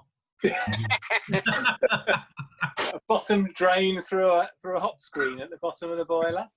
So as long as I've got a sufficient whole hops at the start, I can then put pellet hops in because the whole hops act as a filter. So it works quite well. Yep.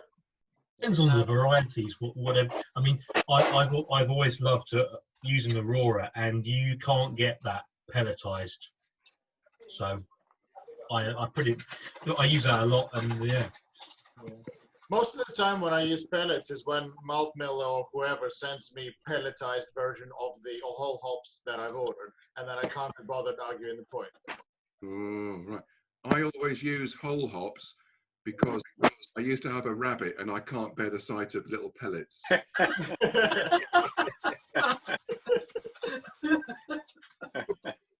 Does anyone use? I use whatever I can get my hands on, really. I'm not fussy. Has anyone used hot oil? Yes. I haven't tried it. I have used CO2 hop extract oil as a bittering hop.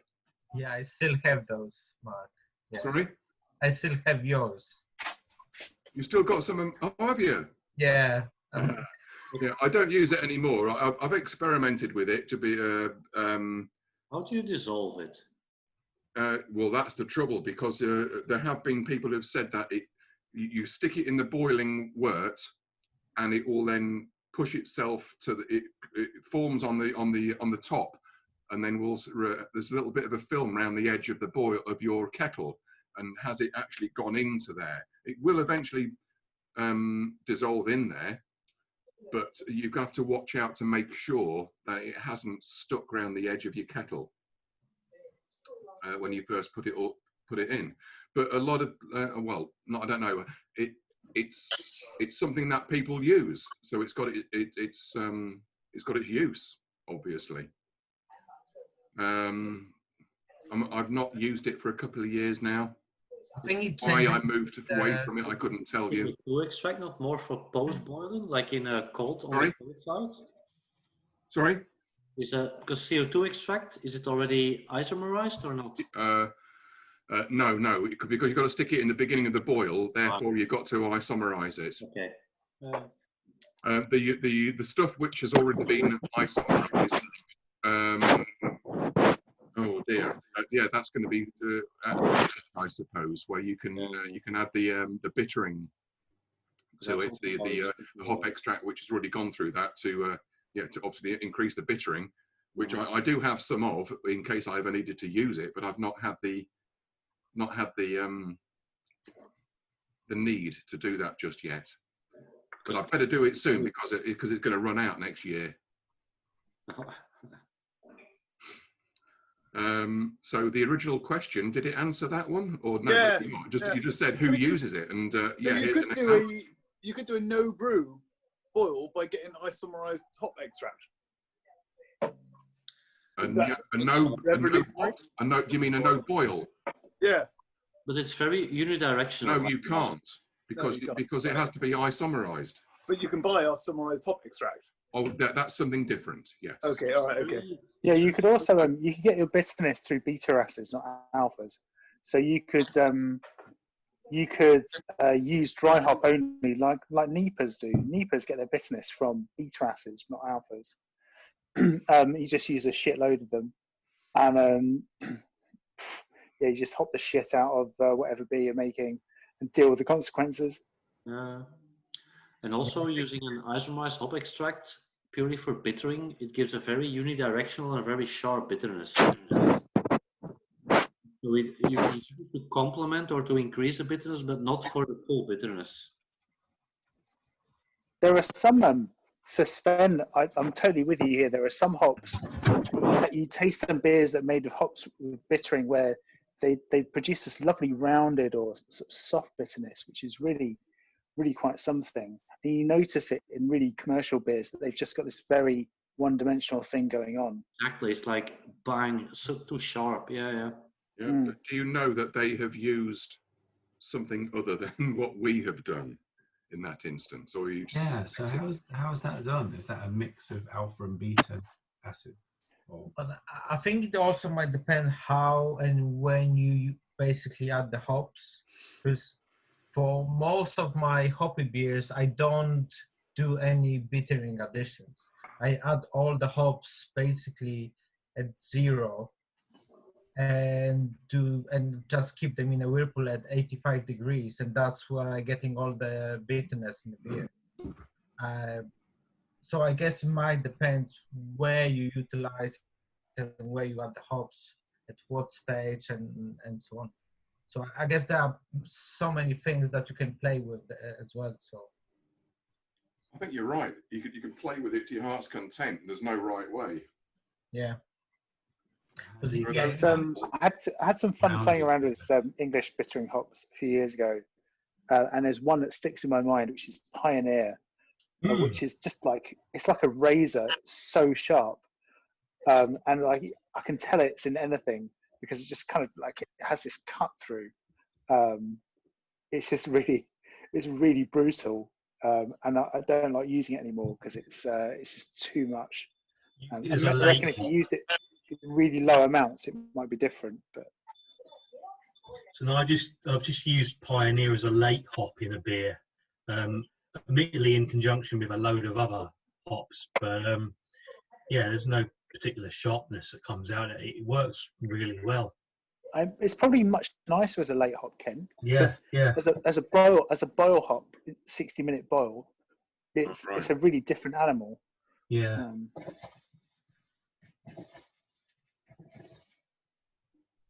Oh, they smell lovely. What do? Oh, right. What have you got in your bowl? What's in your bowl, Ken? Well, it's 10 grams each of the Hurl Melon, Fuggles, and Aurora, and I'm just about to stick them in for the last 5 minutes. I think that was a long boil, no? How long have you been boiling that for? 55 minutes.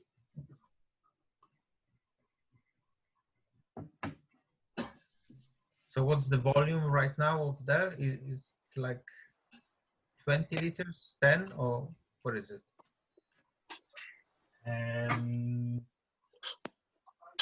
We've actually only lost about 1.5 litres in volume over the hour. How come it's only 10 to 6 in your house? What? I'm looking at your clock. What does it say? I thought it said 10 to 6. No, it's 10:30. Sorry. 10 to 6. Yeah, I'm where Richard is, where the sun is. It's dawn. Well, you can hardly see where Richard is. anymore. Hey, where is Richard, by the way? Rich. Still here. There you are. Oh. Come closer. Come closer so I can see you.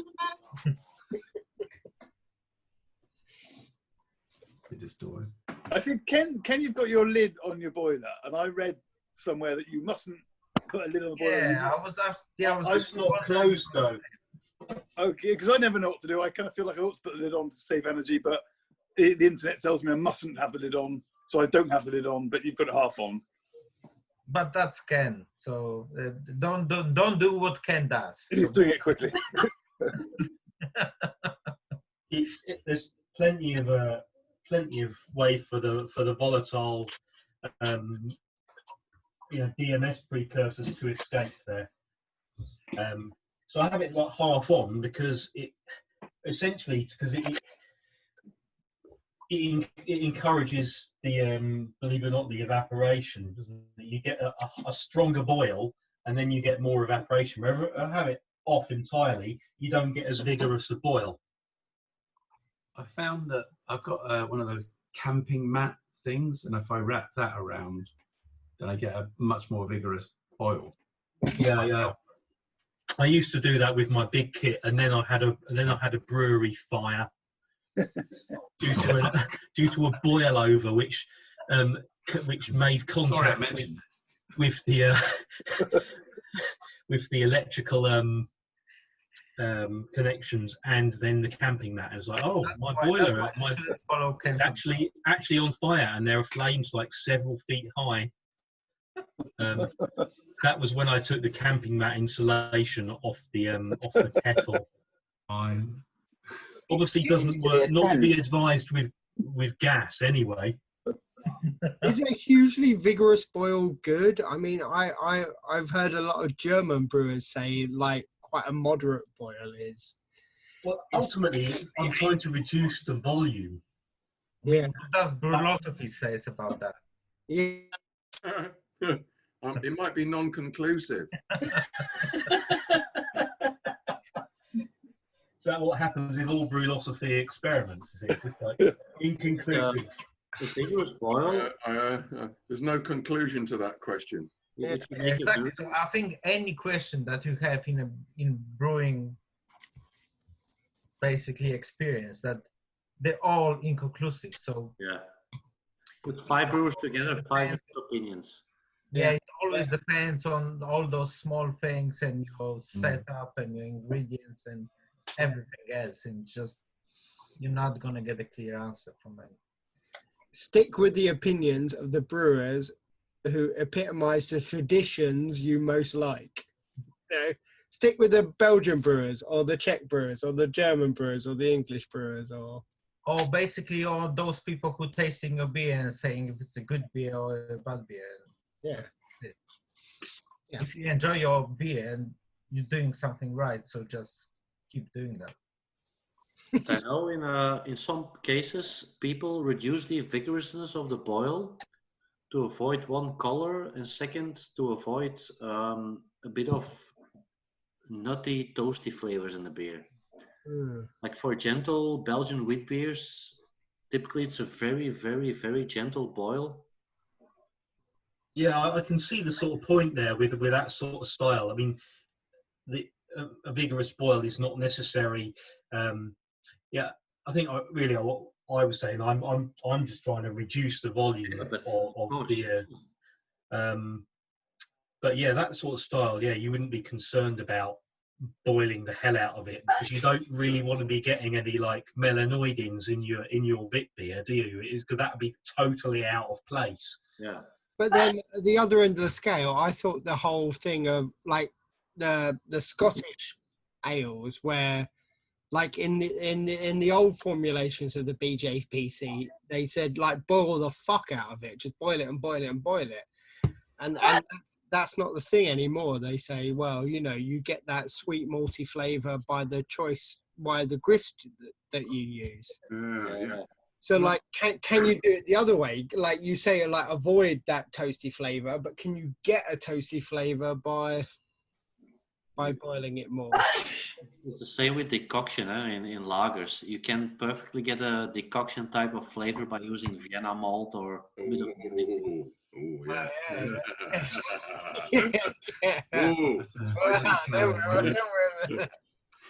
Can I go back to that question about the boil and the vigorousness of the boil? Let me give you an example here. I've got a pan of water, and I'm going to gently boil it, and then I'm going to really, really, really boil it.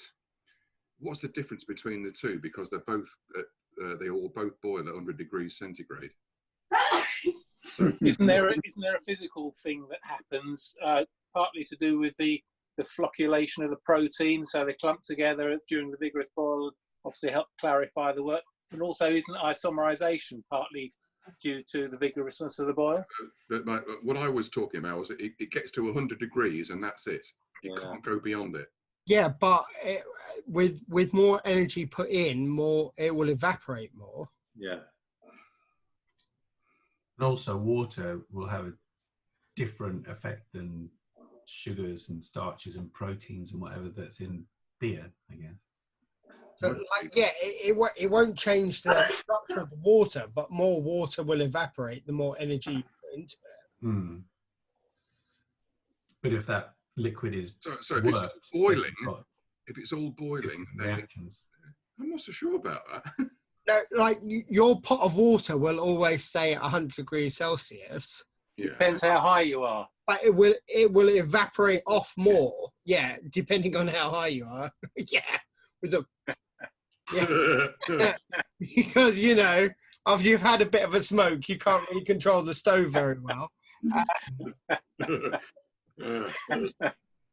But yeah, the more energy you imagine you put a bomb underneath it, like the water would never get above 100 degrees Celsius, but it would all evaporate in a second. I explained it then. Recently, because I had this huge element I got that was way more powerful than I was expecting, and yeah, it would go up to 100 degrees, but the boil was so violent that the pot was shaking. And then I turned it down to 50%, and it was still at 100 degrees, but it was a gentle boil. So there is a difference between, it may be the volume of the liquid that is at the temperature that you're measuring. I mean, there is a clear physical difference between boiling vigorously and not boiling vigorously. So I mean, so there must be something happening there. Yeah, I've heard people call it thermal load, like how much thermal load you give to your wort. Like obviously you need to boil it to isomerize, but how much energy you're putting into it over, say, a 60-minute boil. I literally had my pot shaking on the stand, like moving 2 or 3 centimeters. Versus not doing that. It's still at 100 degrees, but there's clearly a different amount of energy going into that pot if I turn it up all the way. It must be doing something to the sugars in the wort. Isn't that like how pressure cooker works though? I mean, I know you're talking about only about 100 degrees, but if you can boil water at up to 120 degrees centigrade or something, if you pressurize it. That's like a sealed unit. So. Yeah, so you would get, it's a different pressure. If it was wort, you'd get different reactions going on if you're boiling 120 degrees. And I think that's how Carling do it as well. Like their kettles are all sealed units that boil at higher than 100 degrees. All for industrial efficiency. Yeah, On that show. An amazing show. Yeah. They had like 4 filters to get rid of all the flour. Or whatever that bit was. It was just, the way they just talked about everything as if it was normal. It's an amazing. My favourite bit of that show was the truck backing into the loading bay with all the empty cans on it. Yeah. Loaded on the machine, and then going through the process and being loaded out onto another truck. Yeah. Taking the full cans and then it just drove off. And in the time it took to brew and fucking condition the beer, I think. Yeah. I think they were showing that because they were showing that as how the beers that they're brewing in a traditional way. And that's basically what it doesn't hold on to what they were showing. That there's nothing traditional. There's nothing. They lager for 6 days. Yeah. You could keep it in there, but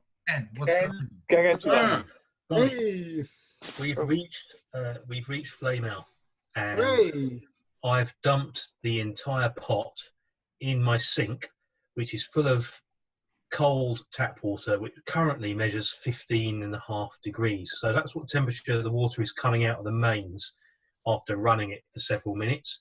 So obviously we're never going to get the temperature of the work below that, and I doubt we'll get it anywhere near it, to be perfectly honest. I mean, my aim would normally be to try and get this into the fermenter within half an hour. I don't expect you to stick with me.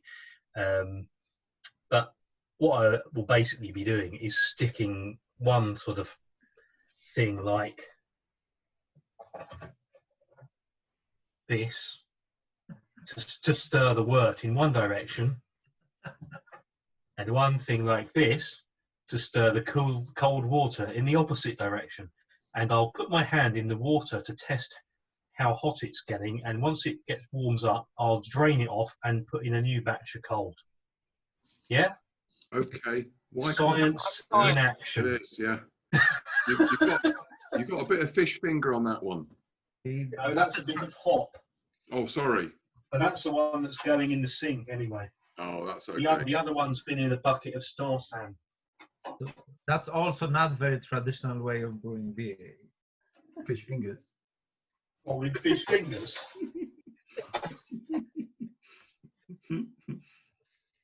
Nothing wrong with If you're not in Poland.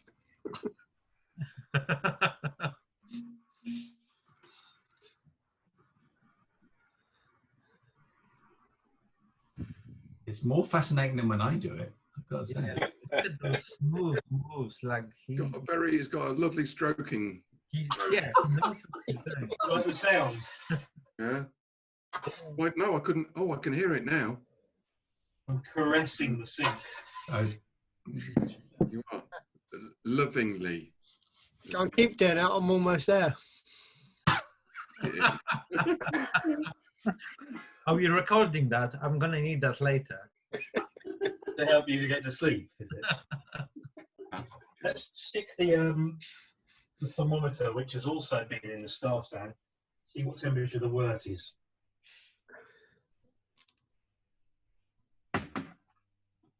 Taking any bets?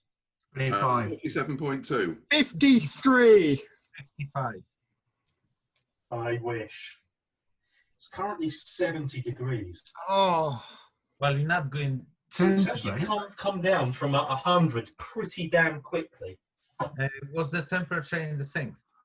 The temperature of the tap water is 15 degrees. Yeah, it was. about 30. Well, now let's see. Now it is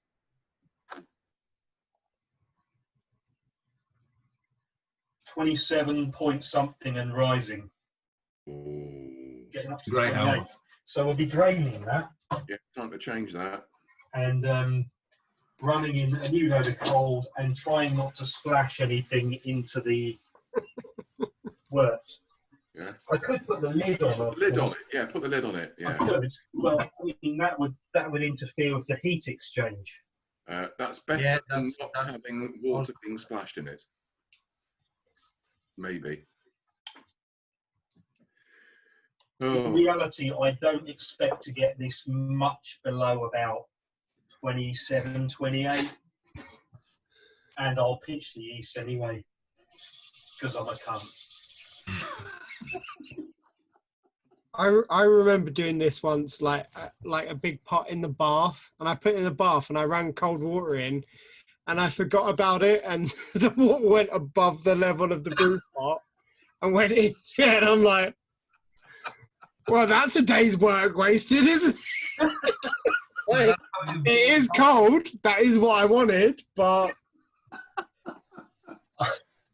I had water drip in once from a malfunctioning coil chiller. It had a crack in one of the copper coils. I didn't realise, and it was just dripping rancid water into the wort the entire time. Yeah, I think I had a coil chiller, and I'm like, every time I cool my wort, the volume I end up with is much more than I thought I would have. I keep getting these weird infections in my beer. Was it you, Rob, who brought in the beer that was sick? Yeah. That was amazing to see that. I've still got some of those if you want. Have they come round? No, still the same. They're still sick. Yeah, someone I think I opened one the other day just to check on it, and it still does. Yeah, proper like big. The ropey doppelbock. It was that doppelbock. Yeah. I'm so happy I missed that. Yeah. And the thing is, people who got it early and drank it early, it was a really nice beer. I liked it. I had a good version of that. Yeah. And like my dad came round as well, and he was like babysitting the kids, and like obviously I went on like help yourself to all my beers, of course, while we were out. And he's like, yeah, I was getting all the beers out of that crate, and I'm like, not that crate, is it? And he's like, yeah, I've had like 3 or 4 of them. I'm like, oh my god, no, like you weren't meant to drink them. But he poured them really carefully with like no jelly coming out of it. All the jelly had settled to the bottom. And he's like, yeah, I really enjoyed it. And I'm like, all right. Yeah, all right. What was that beer? It was a Doppelbock I made. Like, it was one of the best and also one of the worst beers I've ever made. It was a really, really nice beer until it developed into these like weird, stringy, like ropey, gelatinous, like globules when you poured it. It still tasted nice. if you like stomach. Yeah, you're not selling it to me. No. Did it attenuate any further, Rob? Did it overcarbonate in the bottles, or was it fine? So I think I bottled the whole batch. So it was yeah. So like it would be nice to know if it happened in the bottling or before. But I mean, it didn't cause the bottle bomb or anything, did it? No. And as far as I can tell, it didn't even change the carbonation level. Which is a bit weird. And the weird thing, it has happened to me before, kind of thing. Like a batch I brewed like a few years ago went a bit like that. And it's like, well, yeah, I don't know. Like no one else I know who homebrews have ever had this sort of like weird ropey infection. And Sorry, I've been away for a bit. Are you talking about your ropey beer? Yeah. Oh, You had one, didn't you? That is weird. I've only ever seen it in legends. Yeah. I lived to serve. I didn't even think it was true. Yeah. But you proved legend, so. Yeah. If you can't handle me at my worst, you don't deserve me at my best.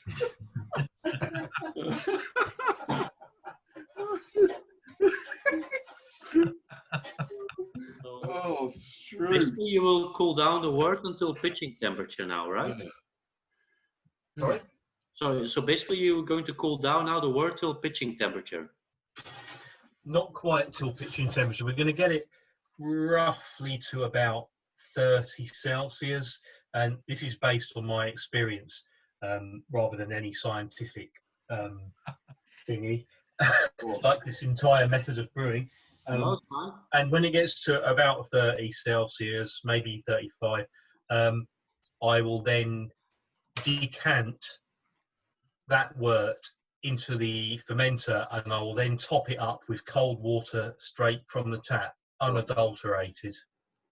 And then pitch the yeast. Unadulterated. And then water. pitch the yeast. Okay. Unadulterated water. Yeah, that's right, Mark. Not bath water. So what? And the yeast? Did you say what the yeast are? The yeast is it's a White Labs one. I'm not sure of the number. I'll get back to you with that. But it's the Antwerp Pale Ale yeast. So I guess you didn't do any starters. You're just gonna pitch it directly from the packet. Basically, yeah. And part of the reason for that is because I'm going to pitch the entire vessel. Sorry, the entire slant, whatever you want to call it, which is enough cells to do 20 litres into a 10 litre batch. Yeah. And I know that this yeast kicks off. When I ordered it, it was going out of date. It was like out of date by a week. So Malt Miller sent me 3 vials to compensate for the fact that it was going out of date. And I made a starter with one of them, and it went off like a bloody rocket. So I thought, well, the other ones are going to be fine as well. So yeah, no need to make a starter with this. Normally, when I'm brewing like this, I would pretty much rip open a packet of yeast and weigh out about 5.5 grams, 6 grams. Put a clothes peg on it or whatever. Put it back in the fridge until I do the next brew, and then reuse it then. Yeah. And do you aerate with this liquid yeast? Hmm? Do you aerate, or do you stir your wort when you add the yeast to aerate it, or not? To add oxygen to the wort? Well, yeah, I'll give the fermenter a good old shake around. That'll be it. Yeah, no, fine. Yeah. That'll do. It will do. Yeah. Okay. And since we're warm, the ambient temperature is warm now, and I don't have fermentation temperature control. Belgian yeast is a good choice to use, really. If I haven't got any of that crazy Norwegian stuff, I must try using that. The freak. I might cut another corner. Anyway, we're 46.5 degrees at the moment. Yeah, I think that would be also a good resolution for Paul when he says that the temperature in the loft is quite high. I did think that. Do Kvike. Well, use a Kvike yeast. Yeah. Yeah, why not? Like, you can just try, have a go at once and see how it goes, because you don't really have to worry about the warm temperature in the loft, and then you don't have to worry about the cooling the fermenter and so on. Yeah, that's a good point. Yeah, and I think there are quite a lot of styles that you can actually try to accomplish with Kvike yeast. So yeah, you can give it a go. Also, Ken, if you measure it in Fahrenheit, it seems to drop quicker.